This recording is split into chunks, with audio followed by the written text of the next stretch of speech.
नमस्कार मंडळी, पुन्हा एकदा स्वागत करतो तुमचं आपल्या एका नवीन व्हिडिओमध्ये. आज श्री केदारनाथ ग्रामदेवतेच्या यात्रानिमित्त भव्य दिव्य बैलगाडा शर्यत मैदान मौजे मुंडे तालुका चिपळूण येथे संपन्न झाला. या मैदानामध्ये विठ्ठलनाथांचा तेजा आणि भुंगा हा घरचाच आपल्याला पलताना दिसला. नक्की कोणत्या गटात?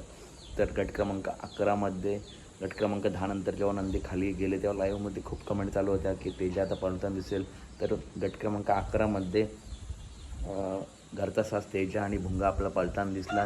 मागचा काही काळ मित्रांनो चिक्या गुलाल घेत आहे, परंतु कुठेतरी तेजा संघर्ष चालू होता आणि तेजा मैदानातसुद्धा थोडा कमी होता, परंतु आज मैदानामध्ये आला आणि घरचा साज छोट्या भावाला घेऊन भुंगाला घेऊन गटपास केला आहे. जबरदस्त असं स्पीड लागला आहे. पितिर लाईव्हवरती या चिपळूण मैदानाचा लाईव्ह प्रक्षेपण आहे. तर अपडेट आवडल्यास नक्की व्हिडिओ लाईक करा, चॅनलला सबस्क्राईब करा, कारण अशाच महत्त्वपूर्ण टॉप अपडेट नेहमी आपल्या चॅनलवरती येत असतात. चला तर भेटूया पुढच्या व्हिडिओमध्ये आणि बेल आयकॉन नोटिफिकेशनवर क्लिक करा, म्हणजे अपडेट तुमच्यापर्यंत पोहोचत राहतील. धन्यवाद.